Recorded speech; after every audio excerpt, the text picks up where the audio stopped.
think if Canelo was using the jab effectively, hard, the guy wouldn't have been able to come in because the guy was coming in because he wasn't worried about Canelo's jab. So he got more aggressive and he got brave. If you're not jabbing, he has no defense.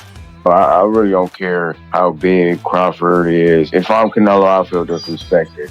You know, coming up 2 weight classes, you haven't fought at 68. We don't know how your body's going to react. He's got the heart, he's got the speed, the skills, and he's going to go out there. I was thinking he put up a good first 6 rounds, but then Canelo will start picking it up. But now I think Crawford will go for I'm picking Crawford to win out. Mike Tyson raises serious concern about Canelo's career, stressing that a defeat to Terence Crawford could leave lasting damage. He highlights that in many past fights, Canelo's failure to use his jab effectively has given rivals the courage to close the distance and gain confidence. Tyson urges that this time Canelo must sharpen his jab, applying it with greater accuracy and consistency, as it is the key weapon to control Crawford's movement and prevent him from seizing momentum. He's not going to jab. The guy's going to walk right in on him like he did.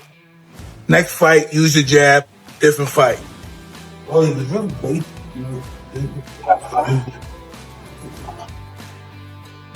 Veteran boxing analyst Teddy Atlas notes that Canelo Alvarez has built one of the deepest resumes in the sport by fighting elite opponents across multiple divisions. By contrast, Terence Crawford's list of marquee opponents is shorter, often leading fans to question his resume. Yet Atlas stresses that greatness is not always measured by names on paper, but by how a fighter adapts in the ring. He points out that Crawford's superior timing, angles, and calm mid-fight adjustments give him the ability to outthink and outmaneuver Canelo despite physical disadvantages. Maybe he's a little overrated. Terence Crawford versus Canelo Alvarez at 168 pounds. Canelo's really good. Really good. But I think Crawford is special. I know he hasn't fought the resume everyone wants, but you have that or you don't have that ingredient. I think he has it. Canelo's really good. He's tremendous. But could he be a tiny bit overrated? The greatness is within Crawford. It's in his desire. It's in his mind. It's in his makeup, where he came from. I know he's moving up in weight class. Can he carry it? But those intangibles, I believe that he has them. For Canelo Alvarez, this clash carries weight beyond just victory or defeat. Terence Crawford's jump of 2 weight classes not only poses a rare challenge, but also places added pressure squarely on Canelo's shoulders. A loss to the naturally smaller man could invite heavy criticism, suggesting he failed against an opponent without size or strength on his side. Such a result would cast doubt on Canelo's place in boxing's hierarchy and tarnish his reputation as a pound-for-pound great. This makes the stakes for Canelo unusually high, even before the opening bell. No, I really don't care how big Crawford is. If I'm Canelo, I feel disrespected. You know, coming up 2 weight classes, you haven't fought at 68. We don't know how your body's going to react, and you just think you're just going to come up and beat me. With Charlo, his videos, how he was looking, moving around the ring, and everybody thought, that might work. And we saw what happened come fight night. Crawford is a skillful guy, but who has he really beaten? Spence. After Spence, now all of a sudden he can jump up 2 weight classes and beat Canelo. I don't see it. If I'm Canelo, I would have to make a statement with Crawford. Canelo cannot lose this fight. He shouldn't lose this fight. David Benavidez confidently describes Terence Crawford as a fighter who operates at a level few in the sport can match. He credits Crawford's rare ability to switch stances seamlessly, stay composed under fire, and dictate the tempo against any opponent. Benavidez insists this technical precision and mental sharpness create a puzzle that even seasoned champions struggle to solve. In his view, Crawford's true edge comes from his fight IQ, the ability to break opponents down piece by piece until they have no answers left. Terence Crawford, does he have an opportunity to beat Canelo? I think if anybody has a chance to beat Canelo, I think it's Terence Crawford. His IQ is on another level. He's a great fighter and he's strong. It's just that it's a lot of weight. I wouldn't be surprised if Terence Crawford wins. Wouldn't be surprised if Terence Crawford, when he went up against the best opposition, like Errol Spence, he showed what level he's on, what type of dog he is. So I don't know. You really have to let these fights play out to see what happens. He might get hurt. That might activate him to come back strong. Could you still make 68? I don't want to make 68. No, I know you don't. Terence wins 68. Yeah, well, if that's, yeah, I can make 168. Jeff Mayweather emphasizes the razor-sharp technical mastery that defines Terence Crawford's career, pointing out how his ability to read opponents and adapt with surgical accuracy makes him dangerous. He gives Crawford the advantage in pure boxing craft, but quickly reminds observers that Canelo Alvarez's punching power and experience must not be overlooked. Canelo has repeatedly altered the course of fights with a single blow and has faced boxing's biggest names. Jeff warns that underestimating Canelo's adaptability could prove disastrous for Crawford or anyone else who dares to face him. It's kind of tough, but if anybody can do it, I think it would be Terence Crawford. I mean, skill-wise, I think he's a better fighter than Canelo, but Canelo is also a great fighter but he owns that weight class that he's in. So I would just say that I think that Crawford has to fight almost a perfect fight to win. Max Kellerman's breakdown centers on the jab as the pivotal factor in this matchup. He observes that Crawford's jab is one of the most efficient and accurate weapons in modern boxing, used to control range, set up counters, and disrupt rhythm. This discipline has been key to Crawford's success. By contrast, Kellerman notes that Canelo once relied heavily on his jab, but has grown inconsistent in recent years, throwing it less often. That decline could give Crawford the opening to dictate pace with his sharper, more disciplined lead hand. I'll give you a list of attributes, and then tell me who do you feel is best in that attribute. First attribute, best jab. Crawford. Best defense. Crawford. Nowadays, Crawford. I would say early in the fight, Canelo. And earlier in his career, Canelo. But he hasn't been that kind of fighter in recent years. Although Crawford is also hittable. With any fighter, when you talk about their defense, the question is not, can they be hit with a shot? You take punches. Everyone, the greatest defensive fighters ever get hit. Pernell Whitaker, Willie Pep, Floyd Mayweather, they all get hit. The question is, can you hit them with combinations? And both guys are hard to hit. With the two-piece, hard to hit. So who has the best footwork out of the two? In terms of cutting off the ring, last fight notwithstanding, Canelo has gotten much better at cutting off the ring. Gary on Russell highlights the stylistic and cultural contrasts shaping this fight. He explains that Canelo Alvarez embodies the traditional Mexican-style, relentless pressure, sharp counterpunching, and punishing body shots. In contrast, Terence Crawford showcases the rhythm, fluidity, and defensive instincts long associated with African-American fighters. Russell suggests this stylistic collision creates a fascinating chess match, where each man will be forced to impose his rhythm while neutralizing the other's most defining strengths. Canelo, he has mastered his style. Now, typically, Latinos, they got their own style versus melanated black people. Having like more rhythm, more flashiness and panache to their stuff, more swag. Yeah. We just fight different than other ethnicities. If you want to throw Amir Khan in there, his ethnicity, he was in and out. Yeah, that's the European kind of style. Textbook, you know, but that was his style. Canelo got his style and he mastered it. Terence Crawford cannot take nothing away from him. He's like freakishly good, you know. He go both sides, southpaw, orthodox, you know. And I feel like he adapt well. But it don't take much to get hit, especially these little 8-ounce gloves. He cannot slip up. He cannot slip up. He gonna have to stay set from bing to bing from round 1 to 12, and he better be in shape. Yeah. I'm talking about like not 12-round shape. I'm talking about like 16-round shape. Trainer Robert Garcia openly declares his support for Terence Crawford in this blockbuster showdown. He admires Crawford's relentless work ethic, discipline, and dedication to mastering every fundamental of the sport.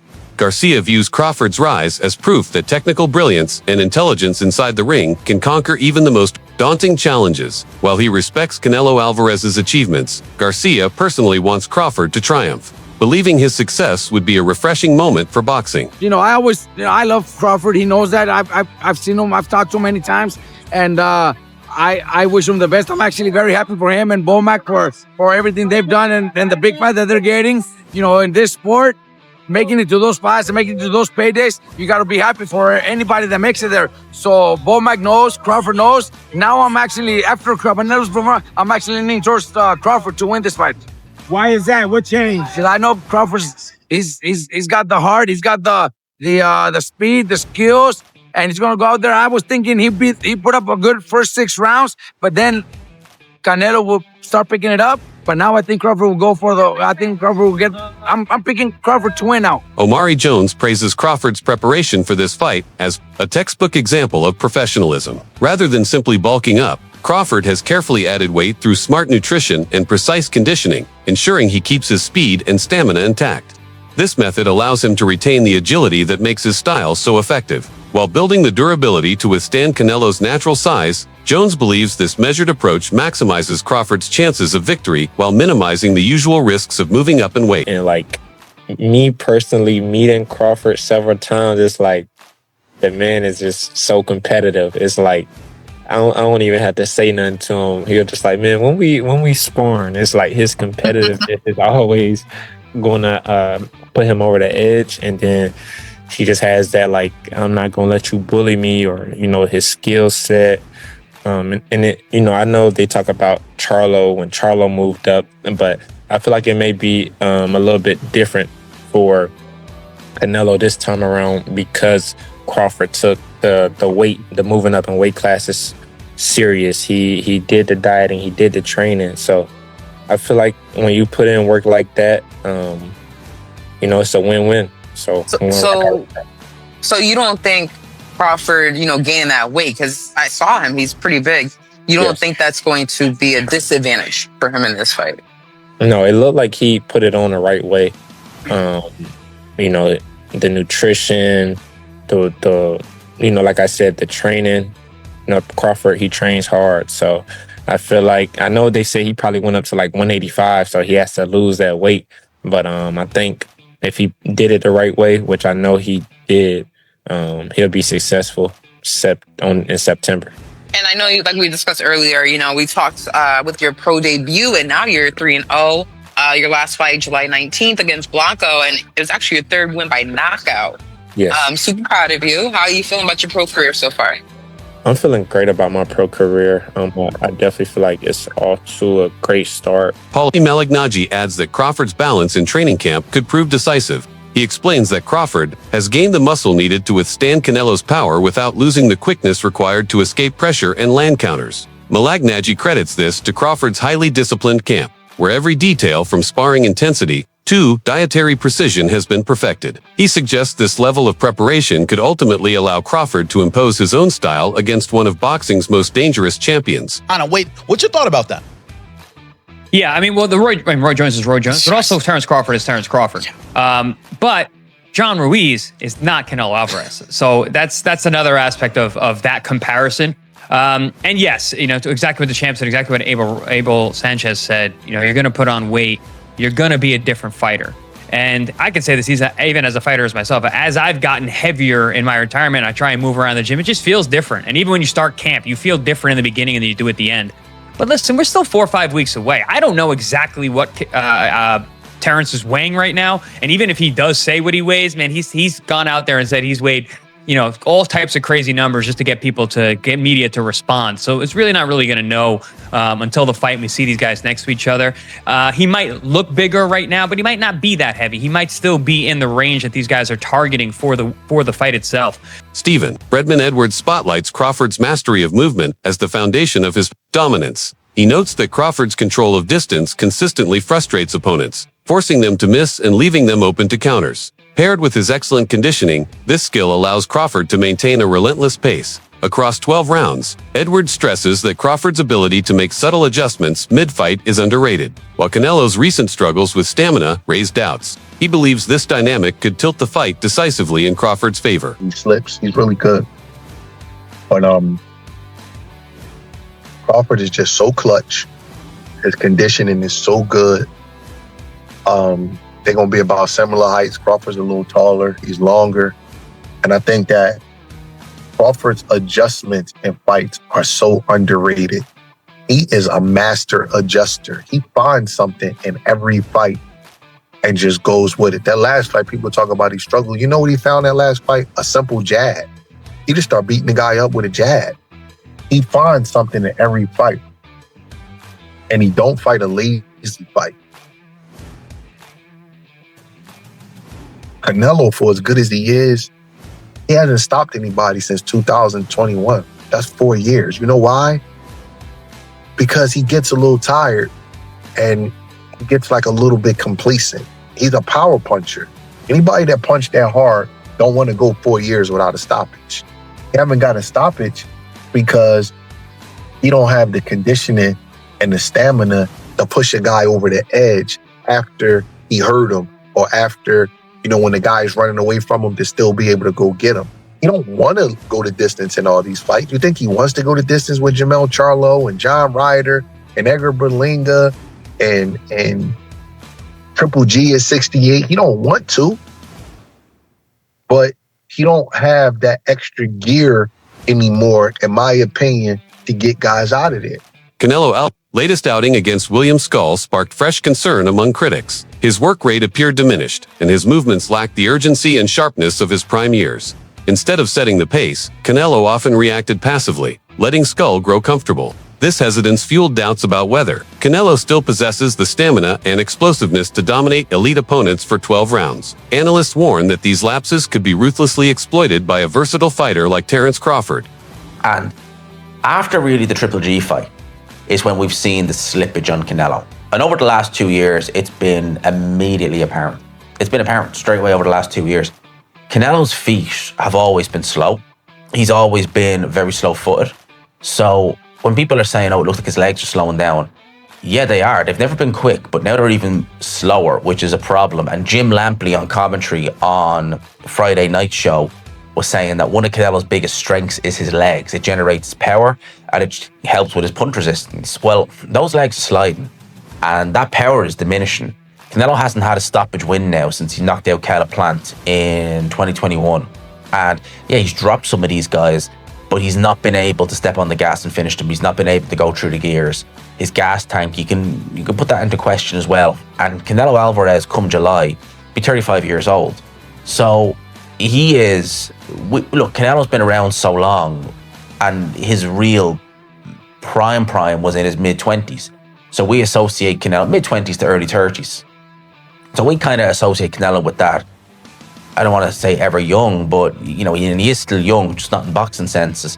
But he's been around so long, 20 years a pro, and he's been at world levels for probably 15 of those. You're going to expect some slippage. And I think in this fight, an opponent, it was very negative, yes, but an opponent who Canelo Alvarez of 5 years ago would have handled, and he did handle him, but you know what I mean? He probably would have put some damage on William Skull. He didn't do anything. Sean Porter and fellow analysts argue that Crawford's key to victory lies in controlling distance and working sharp angles. By constantly forcing Canelo to reset, Crawford can frustrate his rhythm and gradually drain him physically and mentally. Porter stresses that mental discipline will be just as critical as physical execution. The fighter who remains focused, composed, and unwavering from the first bell to the last will likely walk away with the win. And that, so I haven't seen that Terence Crawford against Canelo in these two press conferences. They're having dinner. They have the presser in Riyadh. They have the presser in New York. That's a weak ass push by Canelo. You know, that is not Canelo. What he did with Caleb Plant, that was real. You know, he slipped him and then slapped him. And that was like, okay, this felt like, hey, social media saying you guys are being too friendly. We're paying you all this money. We're putting the knockout bonus there. Come on, we got a fight to sell. Let's heat this up a little bit. Obviously, they're both great fighters, and they're both coming to win. And you know, but I don't want to get too deep into it today. But you know my thoughts on this, the big picture, like what's looming.